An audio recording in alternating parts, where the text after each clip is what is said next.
ಆ ಕಡೆ ಕರ್ಕೋಕೆ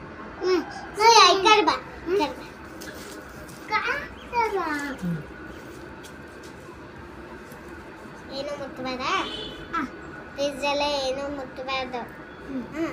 ಏನು ಏನು ಪಿಜ್ಜೆಲ್ಲ ಏನು ಮುಟ್ಟಬೇಡ ಸುಮ್ಮಿಡ್ಬೇಕು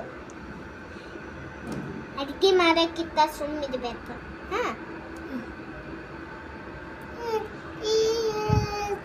ಮಾಡ್ತೀವಿ ಚಾ ಆಮೇಲೆ ಮಾಡ್ತೀನಿ ಸುಮ್ಮಿದ್ಕೋ ಬಾಯಿ ಮುಚ್ಚಿ ಏನು ಇದು ಮಾಡಕ್ ಮಾಡ್ತೇವೆ